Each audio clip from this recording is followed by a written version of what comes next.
শিকাগোয় আইসের অভিযানের সময় গুলি চালিয়েছে অজ্ঞাত বন্দুকধারী।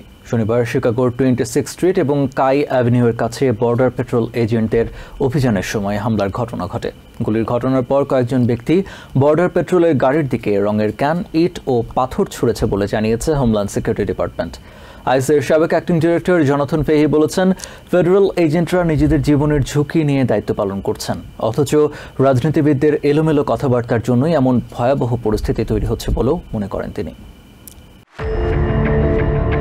ইলিনয়ের 26 স্ট্রিট ও কাই অ্যাভিনিউর কাছে অভিযান পরিচালনা করছিলেন আইসের কর্মকর্তারা। এই সময় অজ্ঞাতনামা এক ব্যক্তি একটি কালো জিপ থেকে আইস এজেন্টদের লক্ষ্য করে গুলি করে পালিয়ে যায় বলে জানিয়েছে হোমল্যান্ড সিকিউরিটি ডিপার্টমেন্ট।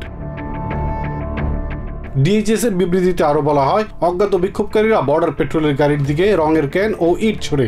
পরে শিকাগো পুলিশকে ডাকা হলে তারা পরিস্থিতি নিয়ন্ত্রণে আনে।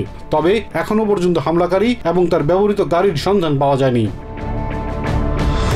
এদিকে শিকাগোয় আইস বিরোধী বিক্ষোভ করেছে স্থানীয়রা। বিক্ষোভকারীরা ফেডারেল এজেন্টদের ঘিরে ফেললে পুলিশ ফ্ল্যাশব্যাং করে পরিস্থিতি নিয়ন্ত্রণে আনে। এই ঘটনায় একজনকে আটক করা হয়।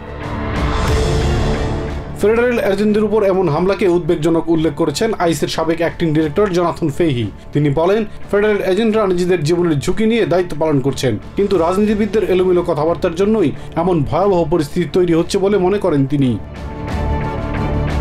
ফেহি মনে করেন, সিনিয়র রাজনীতিকদের কারণে অনেক সময় আইস কর্মকর্তাদের নাৎসিদের সঙ্গে তুলনা করা হচ্ছে, যা গ্রহণযোগ্য নয়। তিনি বলেন, যারা প্রকৃতভাবেই দায়িত্বশীলভাবে কাজ করছেন তারাই এখন লক্ষ্যবস্তুতে পরিণত হচ্ছেন। একে বড় ট্র্যাজেডি আখ্যায়িত করেন আইসের সাবেক এই কর্মকর্তা। Elias Kamal, TVN 24 news desk.